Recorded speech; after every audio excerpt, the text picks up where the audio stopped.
Blog Talk Radio.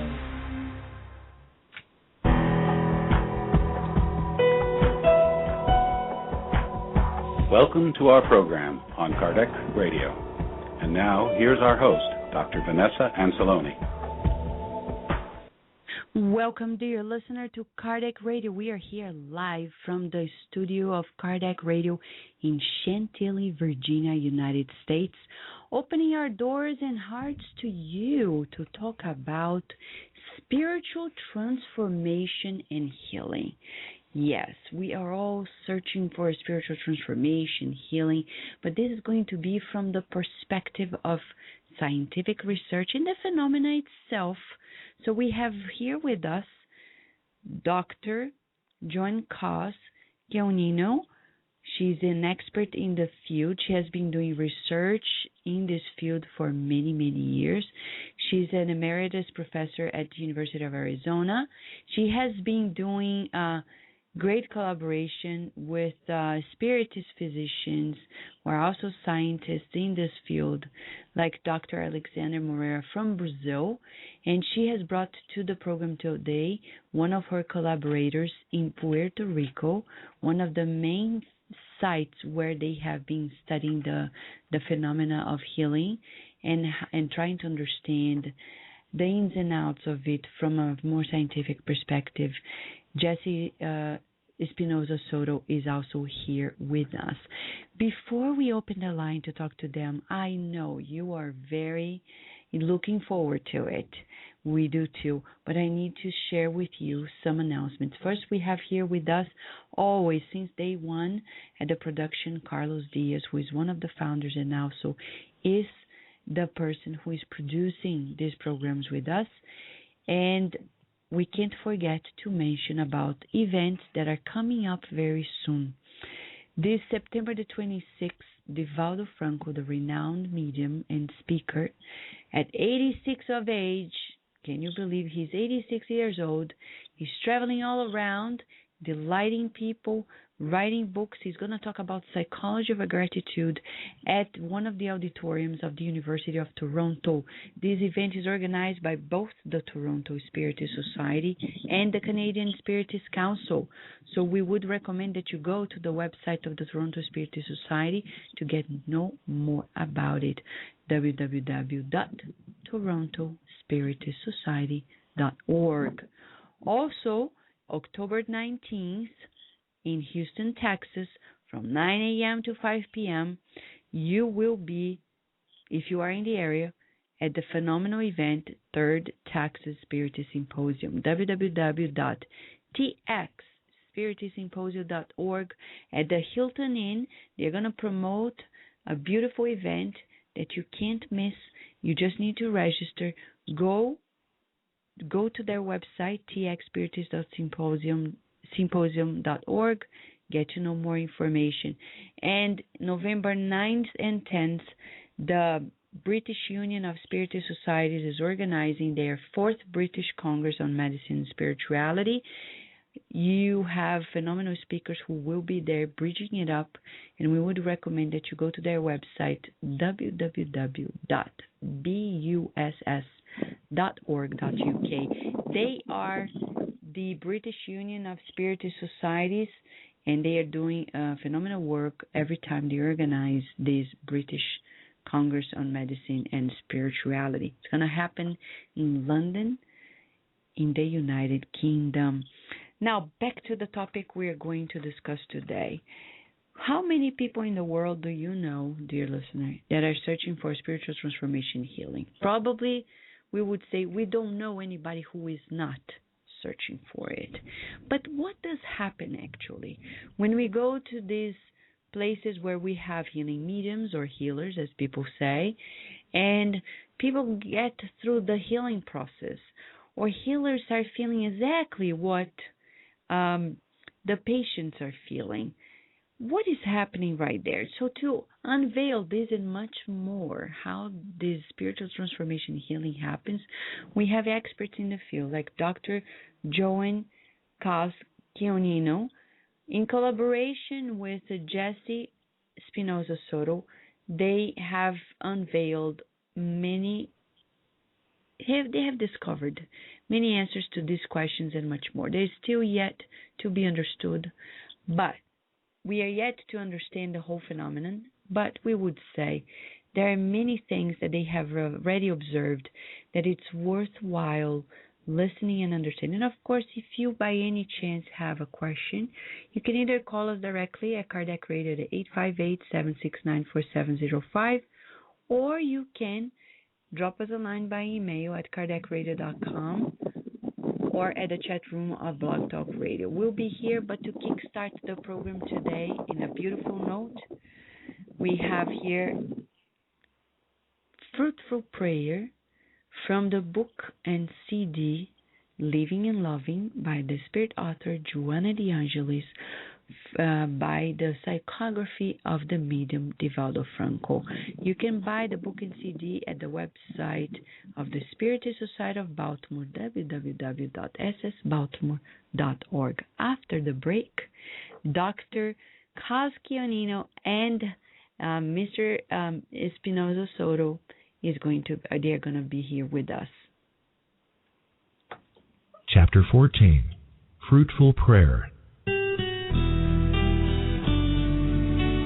Prayer is for the soul what bread is for the body. To pray is to open oneself unreservedly to God. To pray is not just to list a number of requests and supplications. Instead, it should be a thanksgiving for the gift of life. When you pray, you establish a link with the whole creation. Silent prayer is better than verbal prayer because words create visual symbols that may interfere with your inner aspirations. When you pray, you identify yourself with the Father and all His other children everywhere. You should pray as naturally as you feed yourself. True prayer is an inner communion between you and God. When men and women become aware of the power of prayer and the boundless positive energies that flood through it, nonviolence and understanding will govern communities and nations, furthering peace to all.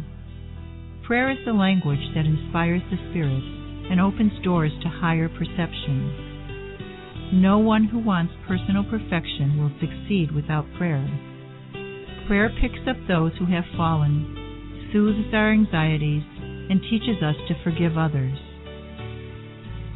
Prayer should be the prelude to all human actions since it fortifies the soul and enables it to overcome any difficulties. Feed your physical body with food. Feed your soul with prayer. Without prayer, your inner link with God will be hampered. Prayer should be your joy. It will help you to face your many battles.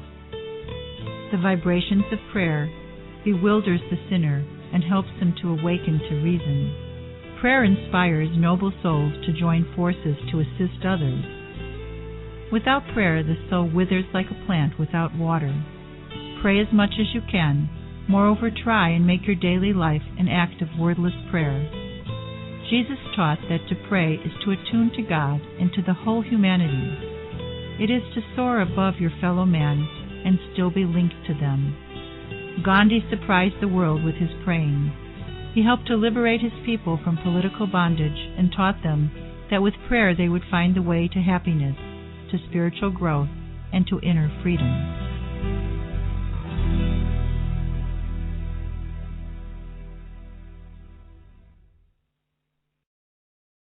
We will return to our program after these messages.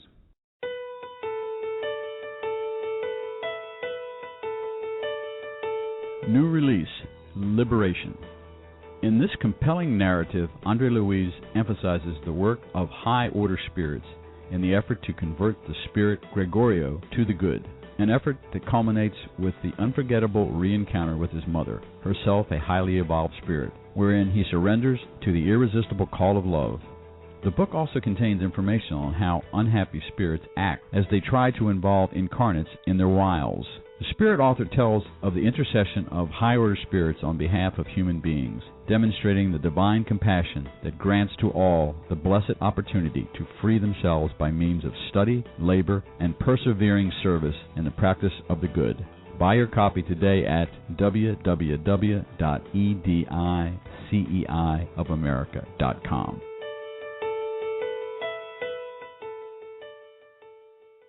Spread the word. Kardec Radio, to learn more about Spiritism.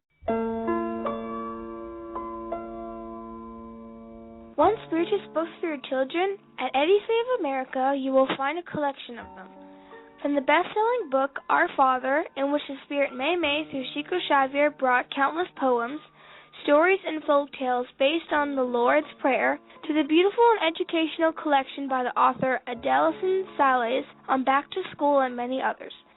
Buy your copy today at www.eddiesaveamerica.com. Nourish your soul with Kardec Radio. If you missed out on previous shows, no worries. We have an on-demand sections of all previous shows and interviews. Go to our website, www.kardecradio.com. Nourish your soul with Kardec Radio.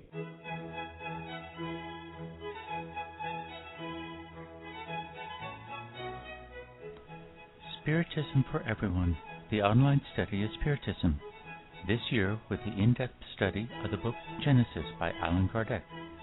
Join us every Wednesday evening through the web from any computer or mobile device, no matter where you are in the U.S. or the world. Spiritism for Everyone is free, open to all, and requires no registration. For more information, go to www.spiritus.us. Spiritism for Everyone is a program of the United States Spiritist Council. And now we return to our program. Dear listener, we are here talking about spiritual transformation and healing. Often, majority of people who are around the world are searching for healing and spiritual transformation. And here we are with the very opportunity to understand a scientific take on what is happening, on, let's say, the mechanisms. How does this happen that a healing medium or a healer actually feels so empathetic? Is that what we call the empathy? Is that what it really is? We can discuss this and much more with Dr. Joanne Kos-Keonino, one of the experts in the field. She has been doing research on this for many, many decades. And actually, she is the emeritus professor at the University of Arizona with her collaborator in Puerto Rico, Dr. Jesse Soto, who is a clinical psychologist. He's also a spiritist and a medium, and he has been doing this great work with Dr. Kos-Keonino for many, many years. And they are both here with us, and we are honored to have them here with us at Kardec Radio. Thank you so much, both doctors, for being with us today here at Kardec Radio. Thank you, Vanessa. I'm just happy to be with you. You know, Joanne, we have come to know you through Spiritist friends, and we know you have been doing this work for the longest time. Can you just give us an introduction about how you got to start this work and why? Why is this work so important and fundamental, research-wise, scientifically speaking? Well, let me just mention some events quickly. Sure. I found and was introduced to Spiritism when I was doing a study as a graduate student at the University of Pennsylvania. I was doing a study of Puerto Ricans in Philadelphia, of adaptation and accommodation, because this was a fairly new, very large community that the world didn't understand very well. And in the course of that research, I came across a friend who took me to a Spiritist Centro, and I began to attend the centros very regularly, as much as I could, and I consulted with people that I knew at the Eastern Pennsylvania Psychiatric Institute, and they came in and observed the centro as well and agreed with me that this was one of the most important ways in which people could adapt and especially overcome difficulties in the course of adapting to life in the United States. So that there was hardly anything written about it at that point. It was like a secret that only certain people knew about. Oh, that's so interesting. And Joanne, when you came across, I know you because many people actually they come across the reality, but you particularly felt like driven, like gravitating to researching this field, which one thing is to practice, another is to research. Why do you think this type of research is so important for us in the world today? Well, I think this is an incredibly important contribution to maintaining and the mental health of people and solving problems that would otherwise be so stressful as to make a difference in their health, both mental and physical. So I convinced the National Institute of Mental Health of a request by the Puerto Rican Department of Health. This was in the late 70s. The Puerto Rican Department of Health asked me if I would do a project in which there would be a bridge created between spiritist mediums in Puerto Rico and the community mental health program, and which had gotten started in 1963 and was just still fairly young in Puerto Rico, but felt that they needed to relate more to the community. So we carried out projects in 3 communities in Puerto Rico over 3 years, and then made videotapes, and I wrote a great deal about what the mental health aspects of spiritism are. That's interesting. And I know, Dr. Soto, you, besides being a clinical psychologist, which gives you a different perspective on the take of spiritual transformation, this inner transformation, you're also a spiritist and a medium yourself. Why did you decide to get involved in this research with Dr. Cosquionino? Well, because I see the importance of creating, fortifying the bridge that Dr. Cuss is communicating through her research. Both as a spiritist, as a medium, I've encountered different consultants who have been very uneasy, nervous, because they thought they were developing some sort of psychopathology, when it was really the development of mediumship. And then at the same time, it was, I feel, both in the past and in the present, that it's important to help educate psychologists and psychiatrists to understand that mediumship exists, spirituality is very present in all our lives, and that people could develop these talents, spiritual talents of mediumship. So I also, through education, through academia, have developed efforts to create that bridge, better educating these clinicians to understand spiritism and spirituality. That's so interesting. So when we go to the research, and there is also the book Spiritual Transformation that people can buy online at Amazon.com, we get to know more about the details of this research, which is so interesting. Can you tell us more about the introduction to this specific research, which is more onto what you call the ritual healing, Dr. Koss? Yes. Well, first of all, just let me mention about the book. The book has 4 different perspectives and interdisciplinary perspectives on spiritual transformation and healing. All of the contributors agree that the spiritual transformation is an important subject to research, and that it connects on to healing is something that I have worked with and have a certain degree of descriptive interest in. Well, but I should mention the 4 different perspectives are anthropological, theological, neuroscientific, and clinical.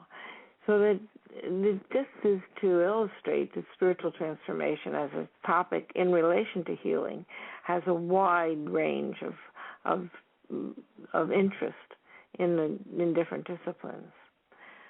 But what I'm going to present today, with some commentary by Jesse, is my formulation of a model of the core components of healing process. The prototype for that model is Spirit Healing Ritual.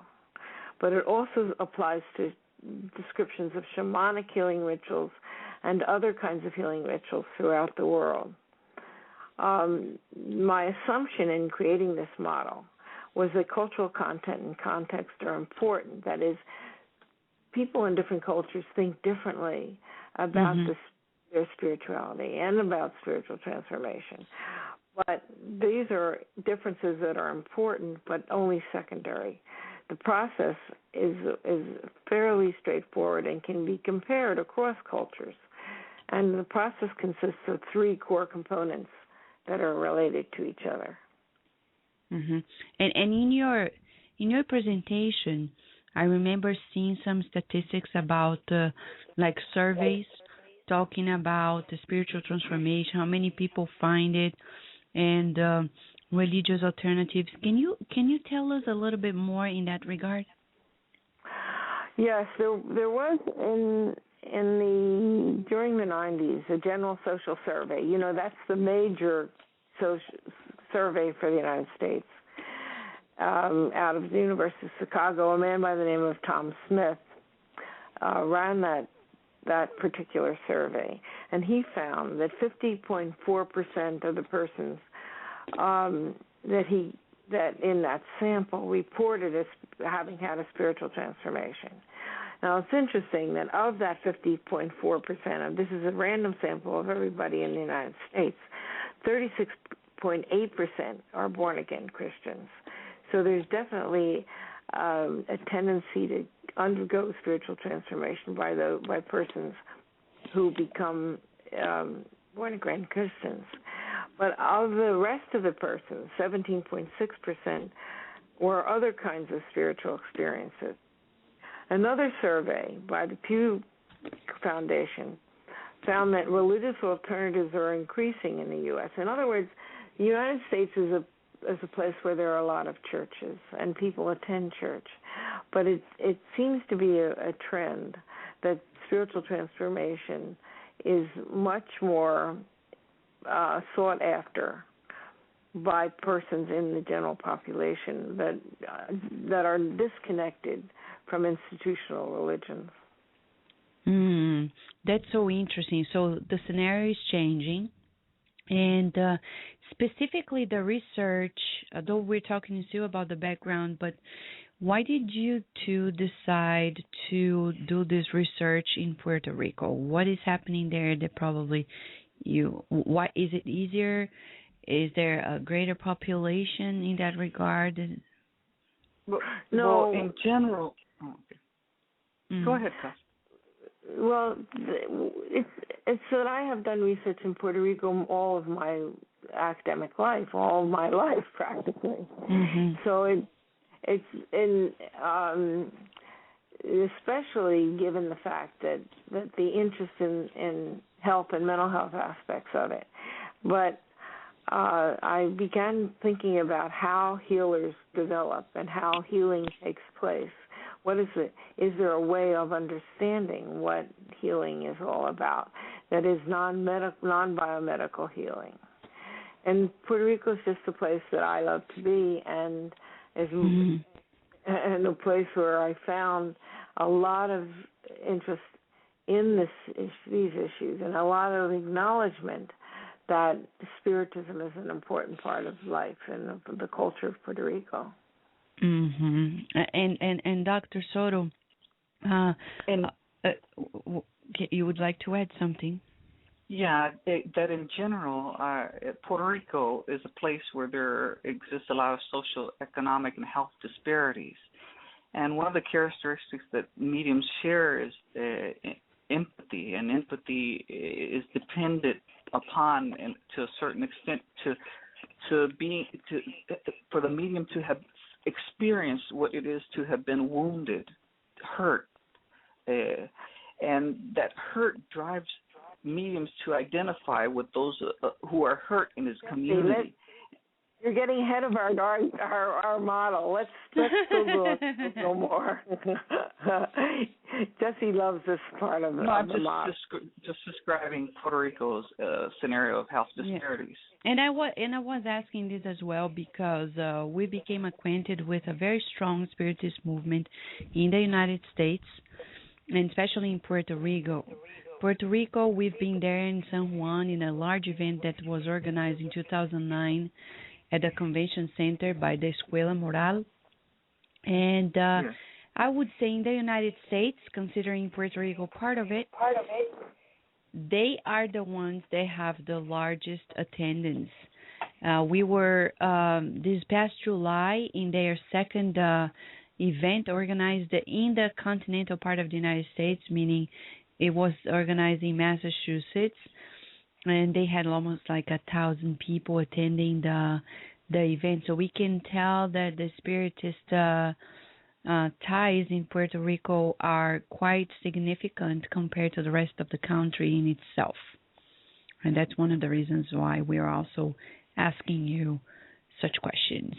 Now, okay, so... let me give the model, Vanessa, before we go any further. Is that possible? Yes, please. Well, first of all, there are certain core components that I've hypothesized and have recorded in many, many cases of healers. First of all, spiritual transformation begins healer development. That is, the individual undergoes a spiritual transformation, and what initiates that spiritual transformation is a kind of what I call wounding, meaning that the individual is suffering from some deep illness, a very serious physical illness, or the death of a very close loved one, or a traumatic experience. Can be any number of kinds of suffering, but that's the important beginning. And during this period of suffering, this particular individual begins to have an encounter with the sacred. And generally the encounter with the sacred, especially let's say if it's a spiritist, that person will introduce the ill individual, the wounded individual, to spirits. And that is sacred for spiritists. But of course it can be any sacred, because the sacred is defined differently across cultures. But this enables the individual to begin that spiritual transformation. And with spiritual transformation comes a new sense of relatedness to other people and to the world. And this then leads to a capacity for increased, or what I call radical empathy in healers. Let me define spiritual transformation before we go any further, because I think it's important to do that.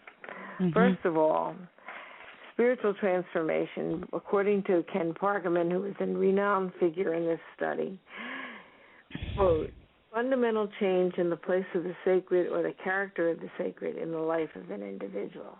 So he envisions it as a pathway, a seeking, based on spirituality.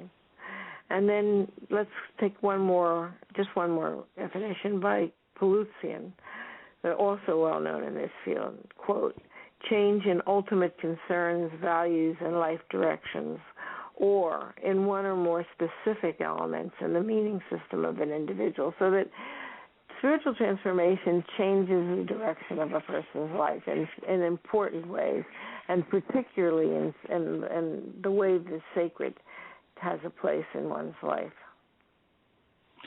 Basically, this spiritual transformation represents the experience of an individual who becomes in contact, who develops a personal contact with his community in a more one-on-one process.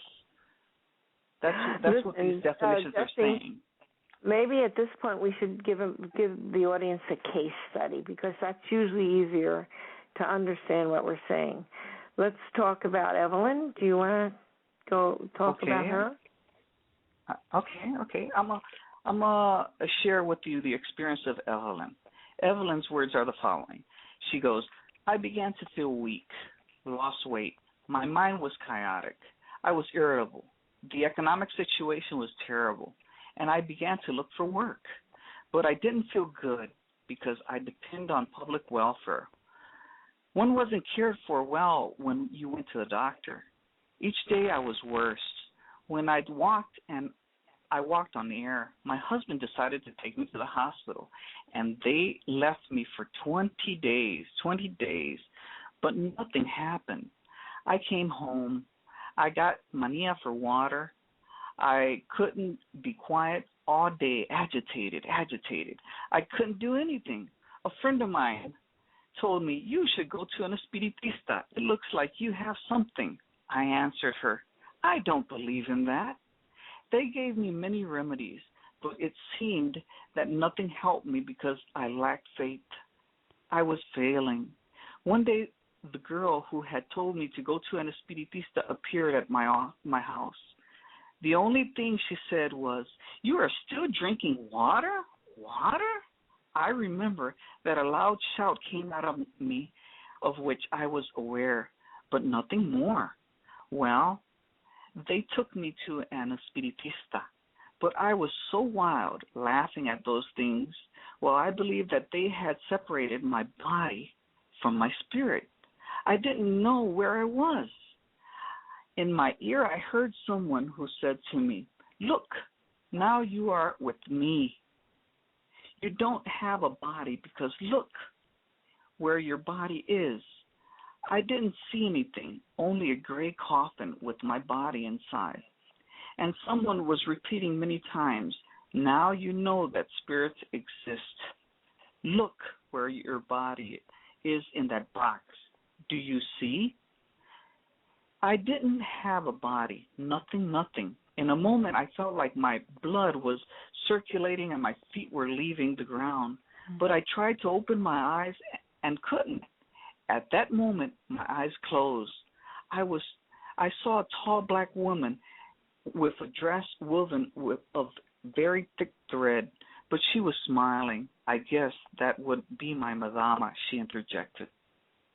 So you see, this is a not untypical story that the mediums would tell. I collected, about 50 of those stories. They are very similar across those people, all the mediums that I talked to, all the who are acting as healers in centers across the island. But what is interesting is the figure that Evelyn saw is a typical spirit guide protector of many women. She's an image of a Caribbean Obeah healer, quite another kind of healer. But Evelyn at first reacted with a lot of fear because she believed that she had died. But then her husband took her to a spiritist medium, and he worked with her, saying that she had developed her faculties, and he could see her house full of people seeking help. And after about 2 weeks of rest, she went to a spiritist center and was told again that she had to do spiritual work. And she actually prepared a spiritist center in her home, and is still healing in Puerto Rico as far as I know. So that gives you a sense of what people experience. Okay, so then in this case, we're talking about the reality of spiritual transformation, the healing. But as you were saying before, we just want to recap before we go to a first break that this process always begins with the formation of the healing mediums or the healers themselves. They have their own pathway, and they become, as you say, more altruistic, more compassionate, which is going to lead them into some form of empathy and sometimes even taking the pain and distress into their bodies, correct? Right, exactly. Right.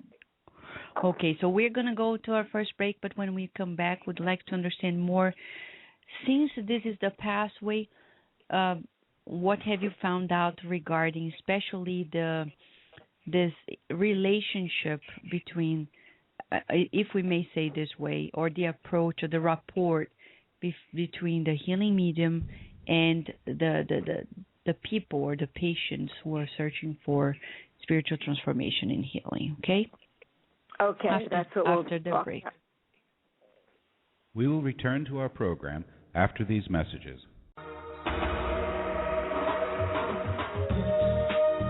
Getting to the light. Spiritist Therapy for Discarnate Spirits is a small book that offers guidance to Spiritist practitioners and Spiritist counselors. Purchase your copy at www.ssbaltimore.org.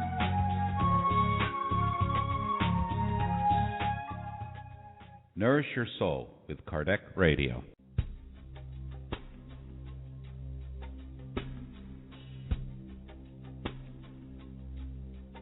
If you missed out on a previous shows, no worries.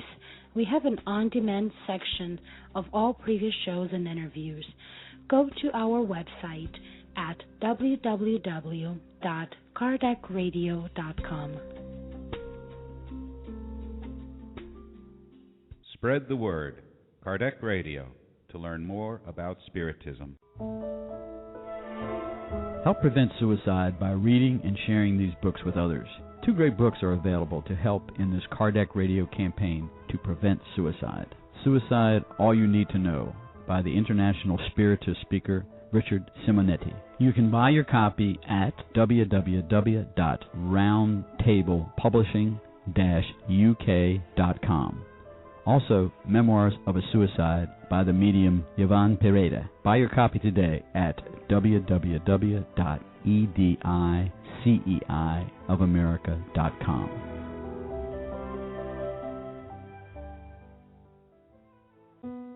Kardec Radio, live every Saturday at 11 a.m.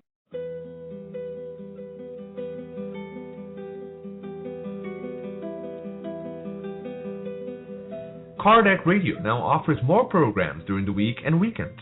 Every Wednesday at 5 p.m. Eastern Standard Time, you can follow the beautiful program God at Home with Francisca Kranz and the British Spiritist community. They will brighten your days by doing a God at Home meeting wherever you are in the world, while teaching you how to do the same in your own home with your family and friends. Every Thursday at 7:30 p.m. Eastern Standard Time, you will hear incredibly inspirational Spiritist talks directly broadcasted by Spiritist Network. They will be true educational moments to carry out to immortality. Every Saturday, live interviews, Bridging Health and Spiritism with the host Dr. Vanessa Anceloni. You may ask questions to the interviewed guests by calling 858-769-4705. And every Sunday, tune in to Spiritist Awareness at Kardec Radio. You will hear a series of segments on a diversity of Spiritist topics. Kardec will broadcast the Spiritist Moment with Kirsten DeMello, the reading of the Spiritist book by John DeRosa and Steve Shepard, Spiritism in Your Life with Drs. Marco and Joyce Magalhães, Spiritism and the Gospel with Luis Sergio Marotta, Spiritist Education for Youth and Children with Bernadette Leal, Spiritist Music with James Marotta, Neuroscience and Spiritism with Dr. Vanessa Anceloni, and many more segments coming soon. Enjoy it all and nourish your soul with Kardec Radio.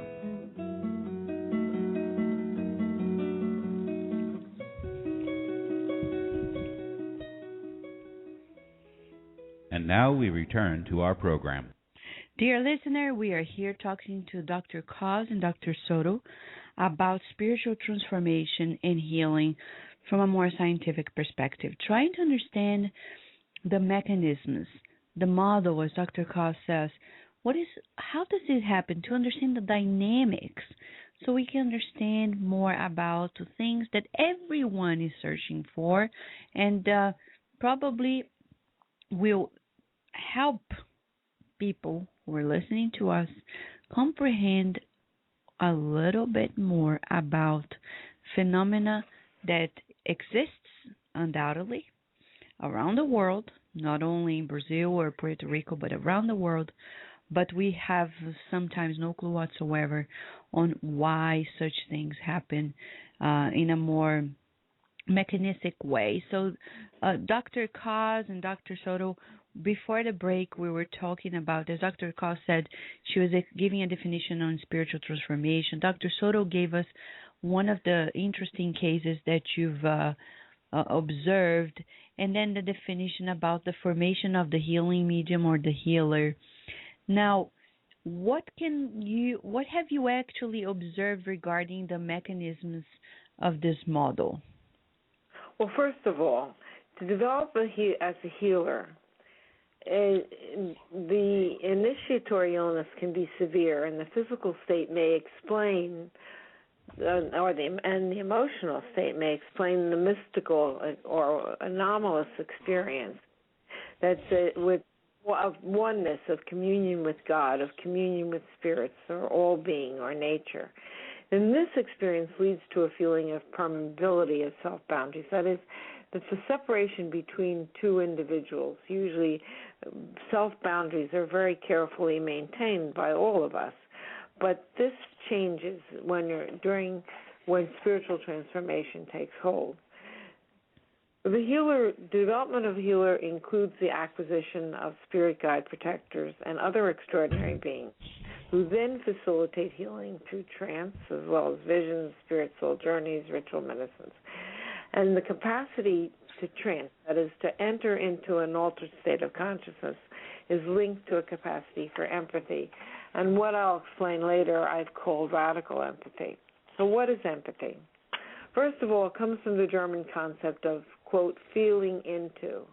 That was what the German concept was, and it entered into the English language about 1873 and into psychology at the early part of the 20th century.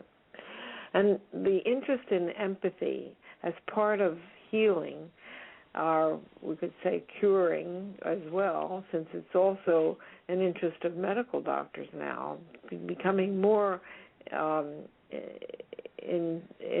interest to medicine. Well, it has survived in psychology because of a renewed focus on therapeutic relationships. And there are some major figures in psychology that focused on empathy were people like Carl Rogers or Hans Kohut, because they recognized how important empathy was to build relationships with patients. But empathy in ritual healing goes beyond that sort of thinking about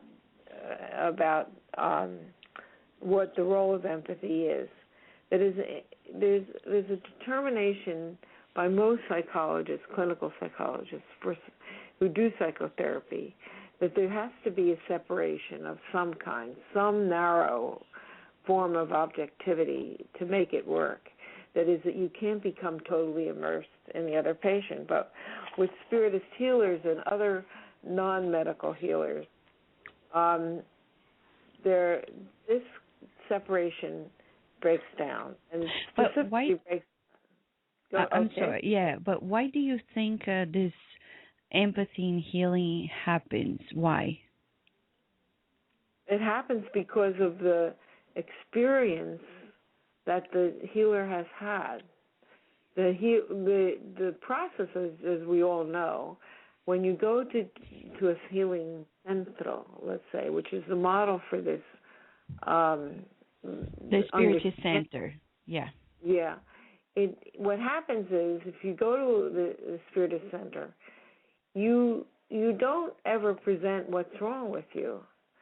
The mediums tell you, because they've had visions of the spirit world, which then relate to particular individuals and their problems, so that you say very little or nothing about what's wrong with you when you go to be healed. So that the actual mechanism for the healing comes from within the healer's way of thinking about the world and the spirit world. And that reduces an importance on the role of empathy, that the healer feels within his own body what it is that the client is feeling. That is the way it works. And that through his own experience of pain, he identifies in the consulted the pain that he's experiences, and helps the consulted better understand, develop insight to what's happening to him. But I wanna just add a comment here regarding of course this is probably not under the subject of the research in itself, I understand. But there is another hypothesis here that Spiritism would probably bring, which is not only about the experience they had before, it's mostly about the composition of their own body and their perception that actually allows them to feel energetically what the others are feeling, whether or not they've been there, done that. You know what I mean? Well, so I know this is something besides the scientific concept at the point that you can't prove it. Yes, you're referring to the energetic part. Yes, exactly, and that's another hypothesis. Also because it's not totally, or we wouldn't say in a spiritist perspective that it's 100%. It's just a discussion. I know scientifically we cannot validate it yet. But but as you know, right, Jesse, as a medium in itself, not necessarily you've been through. I've seen mediums and healing mediums who've started feeling like as they've lost a leg, and they haven't in this life. Nothing had happened in that regard. They start feeling the pain of the person who has cancer, and they haven't experienced that in this life. So how do you explain it if they haven't experienced that before? They don't need to have experienced it. They need to be open to those feelings of pain. That is, having experienced pain or difficulties themselves, this creates an opening within themselves to various kinds of experiences that are like that. Let me just say another thing, that empathy means to understand and share the feelings of others, but radical empathy means a way of immersing oneself in the feeling and life perspectives of another person. And I think connecting it's the into experience. Mhm. So you would say that. And that, that is quite interesting because, for example, if we rewind the tape and talk about, for example, Chico Xavier himself, he went through a very difficult childhood. And he was a healing medium himself. And he was a phenomenal medium in all different ends of mediumship. So people could claim like he was very effective in his rapport, also because he have felt great empathy due to the sufferings in life he experienced himself. So that could be a case. Whereas we have other mediums we've got to know of, though majority seem to be fitting in this model, there are some that probably don't fit. I know cases in Brazil, for example, of mediums such as the renowned Euripides Barçanufo. He got all different types of mediumship. They say it was even like more intense than some features of Chico Xavier himself. But if you go through his life, he didn't go through any particular suffering, family, health-wise, etc., that would fit in the model of empathy. So we would say probably he is an exception to the rule. What do you think about it? I do. I think that there are mediums in Puerto Rico that do not talk about that kind of suffering as well. But they're based more on an intellectual approach of a kind of inner understanding, so that they haven't gone through a spiritual transformation necessarily, or their spiritual transformation is very intellectual rather than physical, rather than bodily based. So there are some people like that. But I would guess that if you really knew them and really tapped into their development as people, or their spiritual transformation as healers, that you would find there's a source of pain. That's my guess.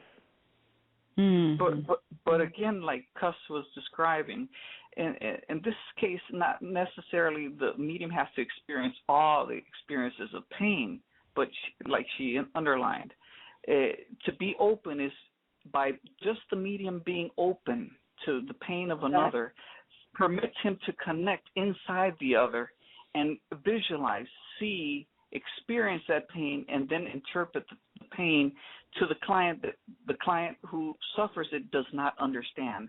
And just the understanding and the recommendations that the medium gives to the client helps him to unclog, to regulate that the sense of pain and heal. The healing experience and transformation begins. So why don't you we have the time. I hope we have more time. No, we do. Go ahead. Well, Jesse, why don't you give the case of Sarah? It's a very short case of what she reported to us. She was one of my favorite research assistants on the Bridging Project. Sarah? Where do we go? Jesse, do you want to... Here's an example of what Sarah's experienced in her words, too. Sarah accompanied Doña Maria on a visit to a bedridden client who had been paralyzed for years. Sarah reported that at first she felt deeply sorry for this woman. Shortly afterwards, she felt a creeping heaviness in her arm, which traveled down her spine in the middle. Then she got the same feeling in her legs, especially one leg. Suddenly, she was unable to move her legs.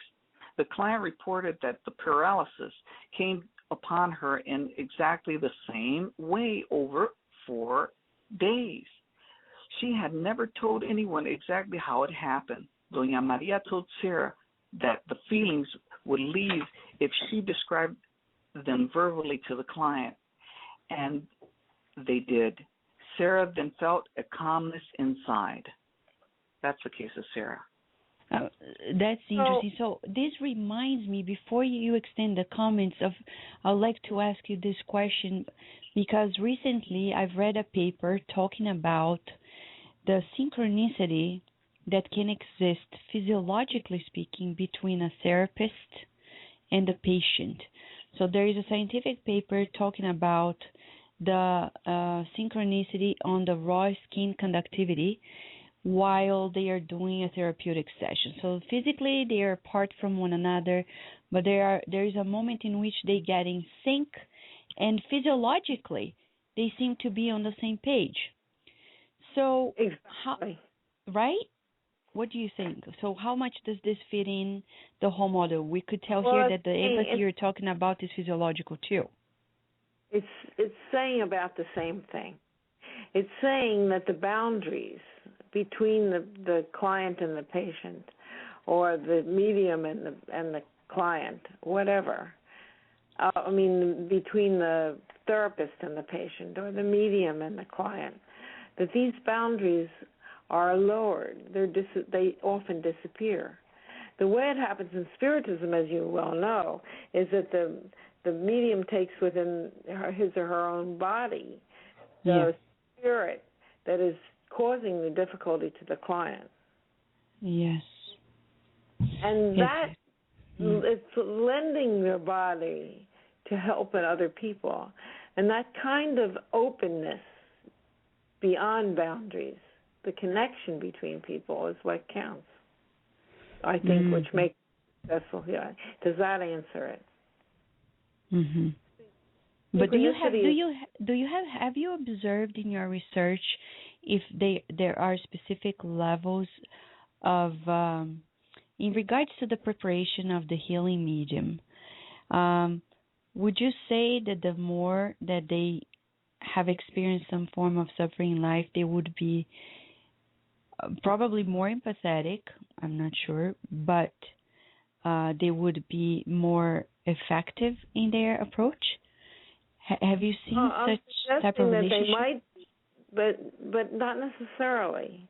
The point is, their effectivity comes with their ability to form or capture in their own bodies what the feelings of the suffering client. Okay, so it's not simply that they. Part of it could be that they have experienced suffering, therefore they're more open to understanding suffering at the bodily level. But that may not always be necessarily the case. The point is that they are open to the other person's feelings in a special way. That's what I call radical empathy. They have to be in order to take the spirit into their own bodies, to dialogue with the client, to help the client, so that their spiritual picture, their quadro, can be understood. Okay, so the phenomenon of this particular phenomenon that you call the embodiment of emotions from the client or the person who is looking for the healing and the healing medium is a very strong feature in the process of healing, the healing approach. You've observed it throughout the process. It's always the case. Am I right? Yeah, because he becomes more sensitive. Okay. There's a greater level of sensitivity, but on another level too, it's what makes him effective is his capability to be open to that sensitivity. You know, the mediums in Puerto Rico who become ill will not work with spirits.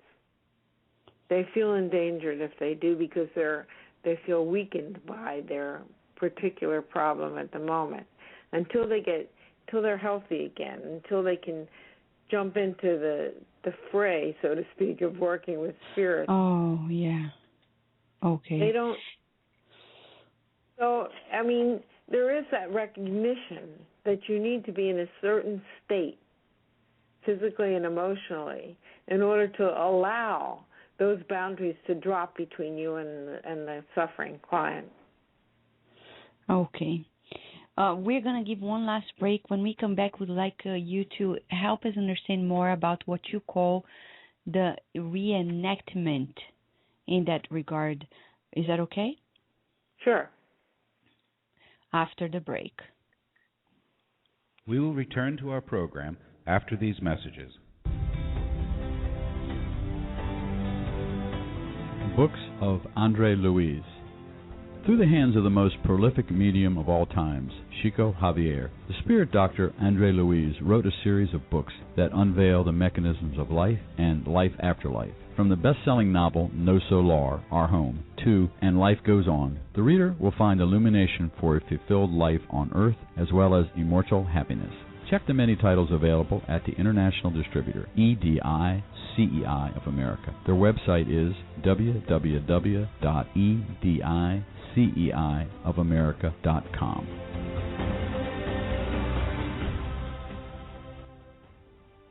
Spread the word. Kardec Radio, to learn more about Spiritism. Spiritist Network, your gateway to on-demand Spiritist videos. www.spiritistnetwork.com.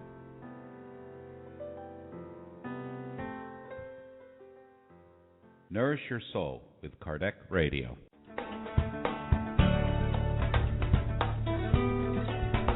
Traveling to another country? Immigrating elsewhere? Prepare yourself by reading the book Among Brothers of Other Lands, in which several loving and wise spirits wrote through the hands of Chico Xavier and Waldo Vieira, telling all of us the tips and hints of a successful transition to a new land. Buy your copy today at www.ediceiofamerica.com.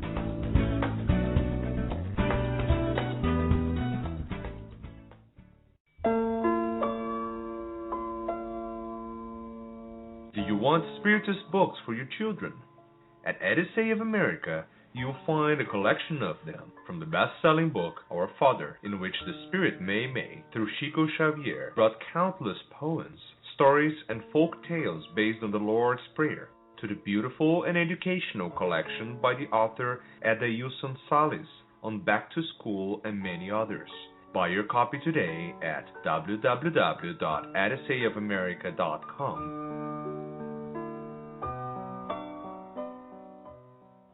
And now we return to our program. Dear listener, we are here talking about spiritual transformation, healing, empathy, a new understanding from science. Finally, science is paying attention not only to the phenomenon but the mechanisms of the phenomenon itself. And we have experts here who are collaborators. They have been working on this for quite a while. Dr. Cos and Dr. Soto, they have been working together, trying to understand the ins and outs of this process, spiritual transformation, healing, etc. And they've been explaining to us that empathy is a big part of it. It's a big part of the whole process.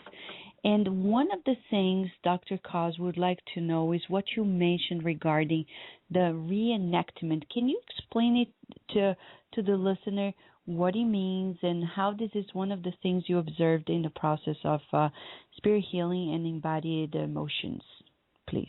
Well, what happens is you've experienced it. You go to a centro or you go where there are mediums who are working, and you simply wait to hear something with regard to your own state of being, your own spirit picture, or whatever it happens you happen to want to know.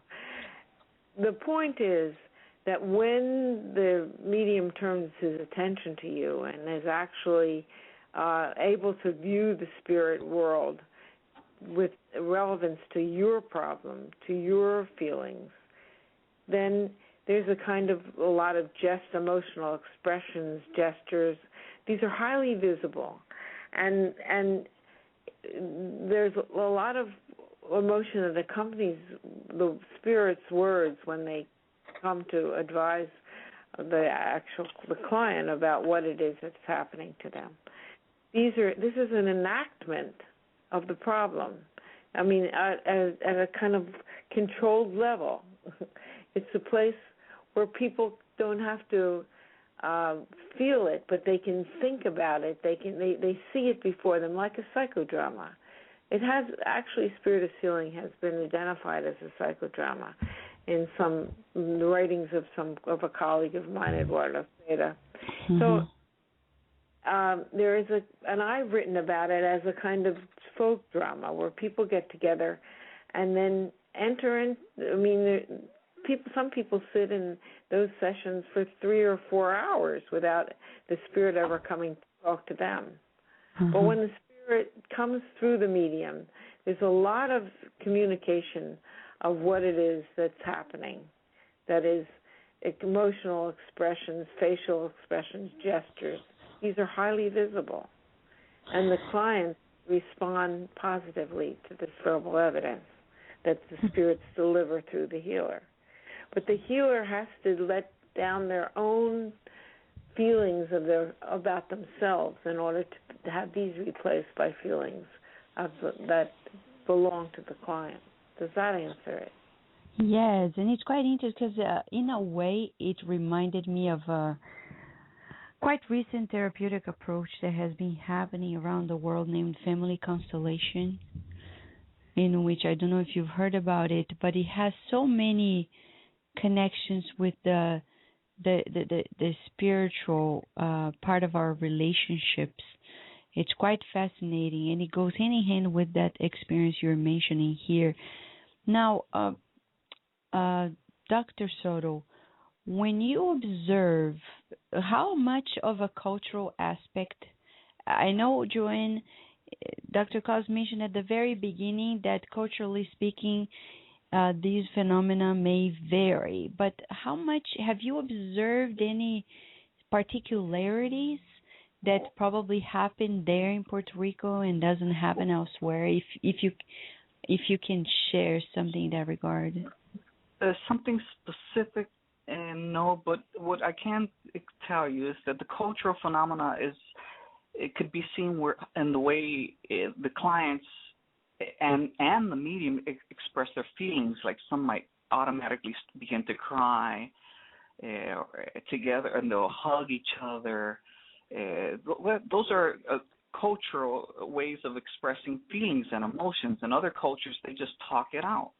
In Puerto Rico, they'll hug each other and they'll cry together, and they'll bring in their family, the sons, the brothers. In other cultures, it's more private, more of a private experience. In terms of the spirit phenomena comes in within the specifics of the case.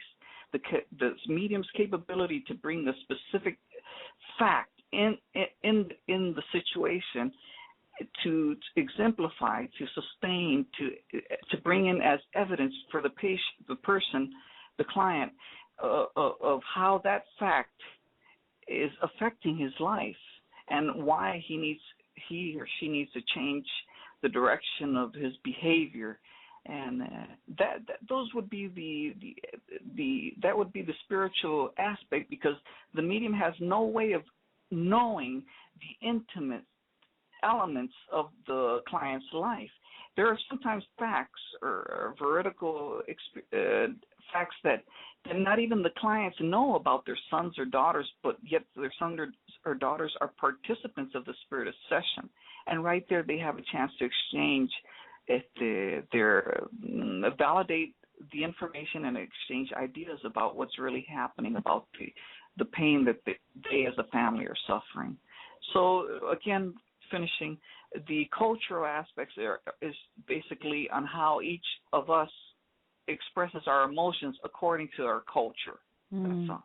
Can I one? Sure. It occurred to me while Jesse was talking that in healers, spiritists or shamans or whatever, that there is a kind of lack of understanding by the individual, that is the client, about what's going on, and the dependence on the healer to explain, to deliver verbal evidence from the spirits through the healer as to what the client is feeling. This is a very different model than in any form of psychotherapy or psychoanalysis, where the client is expected to relate to all the things that have happened to him that are bothering him, etc. So it's this kind of reenactment which confirms for the client that the healer is in contact with the sacred, with the spirit world, in spiritism. Does that make sense? It makes sense, but we have a question regarding, since these are some evidences you got, would you say there will be implications for spiritual practices? Knowing of this, do you think this type of knowledge would make healing mediums prepare better themselves or shield themselves or create some boundaries? Would that affect the process? How can this type of knowledge, in a way and form, create some betterment for the practice, if that's something that is, applicability research-wise? I'm not sure I understand what you mean, create betterment. In the practice of spiritual healing, do you think your research would have implications that would improve knowing? I'm not saying that there needs to be improvement, or we need to be understanding so that it makes sense in general to the world. That's the difference. It's not a question of improving upon what healers do. One could say that what they do is what they do. The point is that what they do has been disparaged for a very long time. Yeah, we understand when you're talking about established healing mediums, we're talking about from an educational purpose, because we have spiritist centers, we train healing mediums, etc. So it's like from the educational perspective, for those who are establishing themselves in the path, or because they are just not like, boom, it just so happens. There is a development. Would you say that this knowledge would probably not only make them understand what happens, but also make them shield themselves or create some boundaries, though they remain empathetic? Is that a possibility? You mean that there would be a negative? I'm not sure I understand what you mean. No, you understand, right, Dr. Soto, what I mean? Yeah, I think the mediums, in terms of mediumship practice, reading and getting to know this sort of information, I think it helps them to become more free as mediums, to be more expressive in their emotions, understanding that they're it's now a new opportunity to see emotions as a way of spiritual development, a healthy way of spiritual development. In that sense, yes, I think if mediums could value a lot more what are emotions, especially that. But point of the research is not just for the mediums to evaluate what they do more to be more positive, but for the world, for the world that controls or seeks to control what people do with their lives. Mm-hmm. And in terms of the world, like Cuss is saying, this information also serves as an example for psychologists and psychiatrists to not fear or it takes such a great or marked distance between with the issue of emotions in the clinical scenario. Let's not be so rational with emotions. Let the client manifest state emotions in a healthy way. That's what psychologists need to or should learn or to observe from what has been an effective model for the mediums with their clients. That's why mediums feel that. That's why clients feel that mediums are so connected to them. That's why people open up so much to them and communicate intimate experiences that sometimes takes them a lot more time to do with their clinicians. That is interesting. That's an interesting comparison. And as I often tell my students at the university, I often say, like, if you just keep denying realities that are existing out there, alternatively speaking, for healthcare, you're just going to be out of the market, because people who are in more alternative fields of healthcare, and I will include the spirit healing as part of it as well, they are taking big part of it, mostly because of what you said. There is lack of empathy. And they are going to find those who are out there open up to really care. Now, regarding the research, 2 more questions.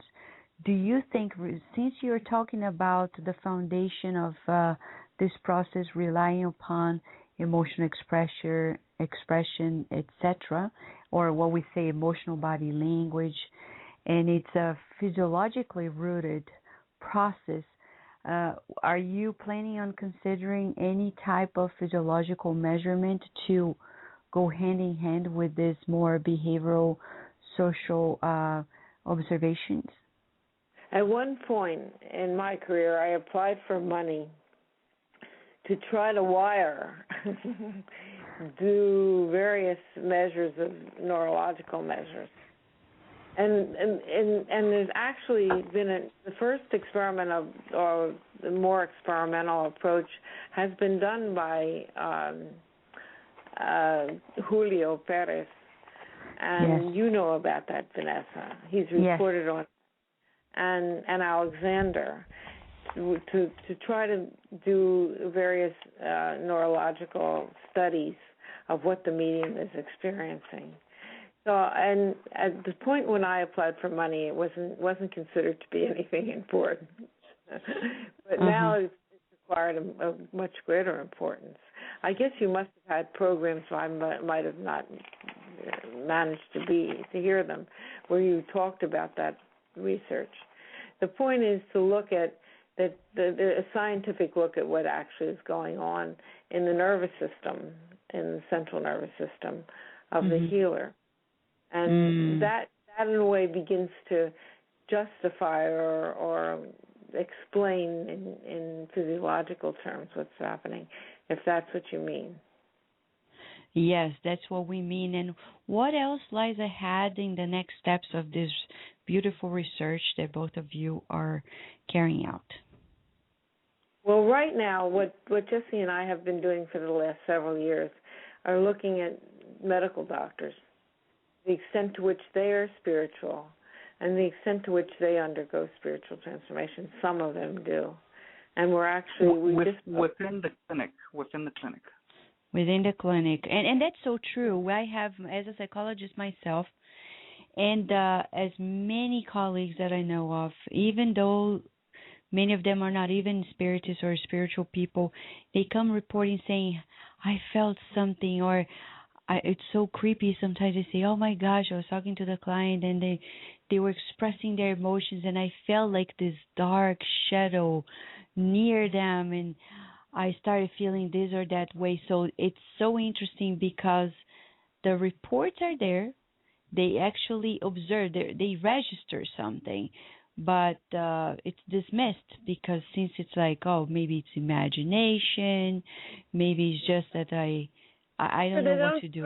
They don't trust that information because they haven't connected spiritually in a transformational way. Once they would have a different view of it, I think. Yes. So you would say that this is the next step? Maybe. Yeah. Absolutely. Yeah, I do say it. That's great. We're really looking forward to the data itself because that's something that is probably very revealing.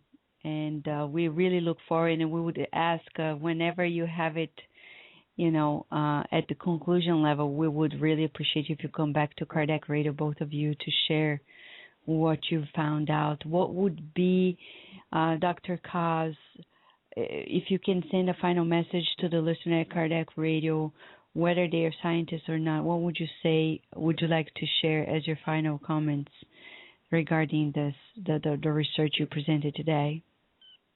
Well, I think the major question that we've asked today, and another in some of my writings, are how do healers become empathic in this radical way, that the key is becoming empathic.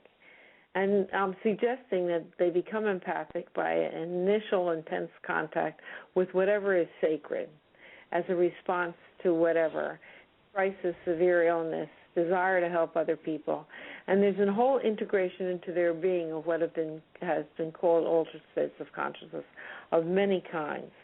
That becomes the key, the acceptance, the incorporation of the sacred within the healer himself, so that the effect of this becomes that boundaries between persons disappear, time ceases and place alters, and the infinite is glimpsed and becomes incorporated into the healer's life world. And that's what makes the difference between perhaps a healer and someone who is not as effective. That's interesting. Dr. Soto, from a perspective also of a medium and also a clinical psychologist, how much of this can you help us just give your final comment to the listener who is out there either searching for the spiritual transformation healing or the one who is trying to offer something in that regard from a more healing or the healer's perspective? Well, from to the individual, I tell him to read about this information, because what we learn ourselves from it is that the people who are engaged in all this emotional regulation, expression, and development of spirituality become more hopeful in life, become more secure internally and externally secure, because empathy is not only to feel pain. Empathy is to feel joy, the joy of helping another overcome different the tests of life. And my last message to the clinicians is that we invite others to continue observing what the mediumship activities, to see what else we could continue documenting and learning from this mediumship activity to better enhance psychology today. That's interesting too. We would like to thank both of you, Dr. Kaz, Dr. Soto, for being with us, for doing this fascinating research and revealing elements probably that people haven't thought about, and helping us really probably create a better understanding about the phenomena that are undeniable. So we hope to have you back as soon as you have this other research going on. So thank you so much for being here with us today. Thank you, Dr. Anceloni. Thank you, Dr. Soto. Thank you. So, dear listener, what a joy. Did you imagine this before we started the show? Probably not. Scientists are really paying attention to phenomena that are happening. They have always happened throughout humankind's history, from the shamanic experiences, as Dr. Kaz said, to today's world in Puerto Rico, Brazil, or any other place in the world. But now we understand elements probably we've never considered before. Something that can help us at the healthcare field, hopefully in the future, but also in the spiritual practices itself. From an educational perspective, we would say these are elements that practitioners in Spiritism, in spiritual field, should pay attention to understand more, as Dr. Soto said, about their own emotions and really allow what we call the emotional management to be big part of their own practical. The practice in itself. There are many implications on these studies we can see quite clearly. And if you have questions or comments in regard to this, KardecRadio.com has a contact form. We would be happy to hear from you.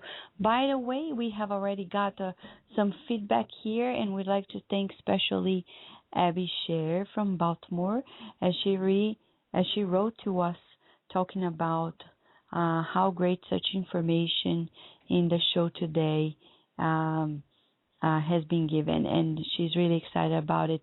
And we thank everyone else who has written to us, contacted us regarding their take. But if you want to share more, or if you want to ask questions, or you want to contact Dr. Koss or Dr. Soto, just drop us an email at the contact form at KardecRadio.com.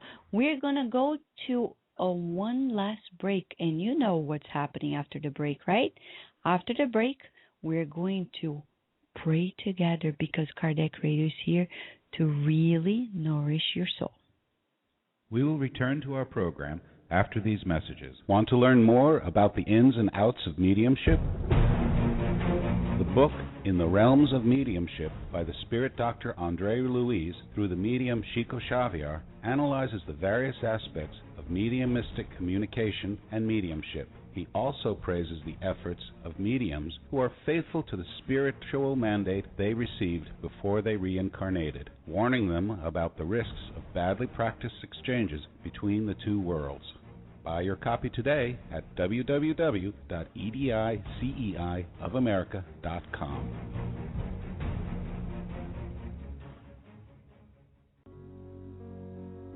The Spiritist Magazine is a trimestral digital periodical that publishes the latest news on the Spiritist thought and the movement in the USA and worldwide at www.spiritistmagazine.com. Spread the word. Kardec Radio, to learn more about Spiritism. Study Spiritism online at eSpiritism. eSpiritism is an online tool to promote the study and practice of Spiritism while contributing to the preparation of Spiritist practitioners. For full access to courses, go to www.e-spiritism.org.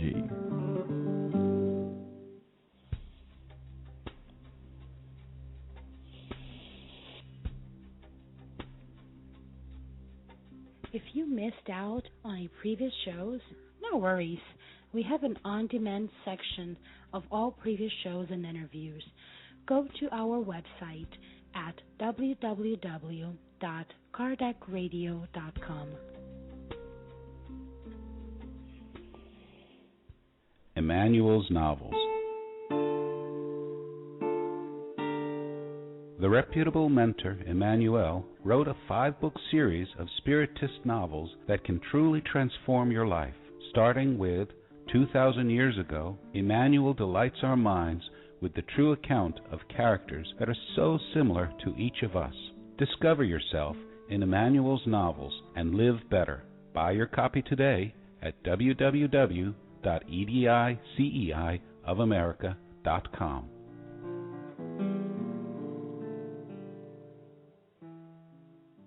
And now we return to our program. Dear listener, we hope you understood a little bit more about the ins and outs of your spiritual transformation and also the healing process. So right now we are going to invite you for our final prayer, because remember, we are here to nourish your soul. We are here to also promote this moment of spiritual transformation through the radio.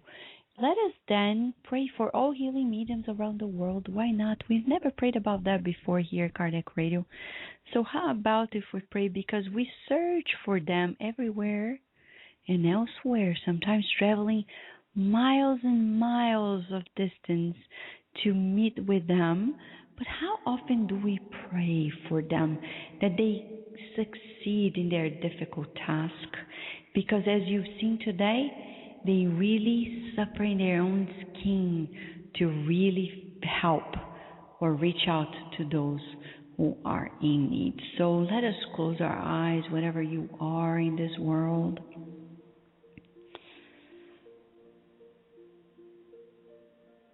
And think of God. Feel the creator and the sustainer of all of us.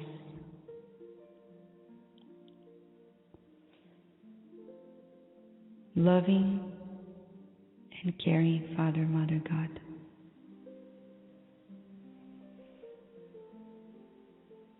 We all search for spiritual transformation and for the deep healing of our souls.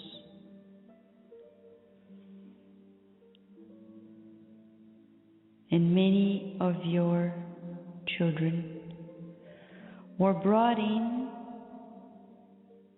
to our lives as healing mediums. We would like to thank you for the opportunity of creating such opportunities for us. And we pray that you sustain in purity, in strength, in compassion and love the healing mediums around the world. May they find their pathway in integrity, dignity, and in resources to renew themselves every time they need throughout the challenges that exist in the pathway of spiritual healing.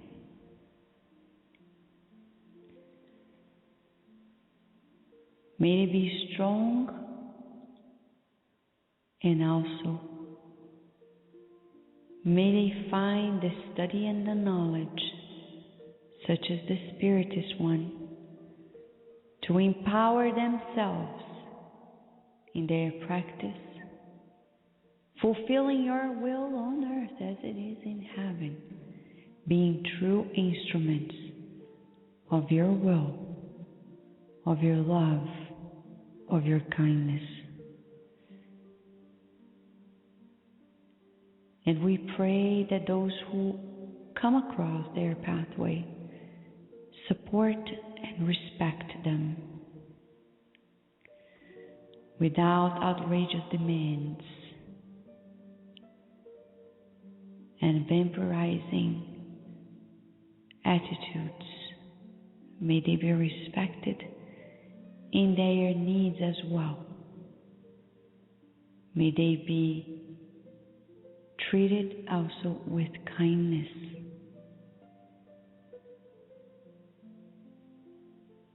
And with your love, may we all feel,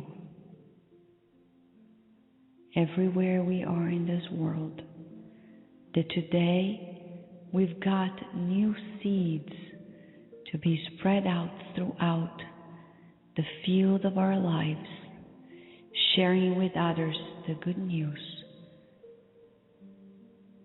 that your love is so immense that you send to us those whom in your name can promote a transformation in our lives. And so be it.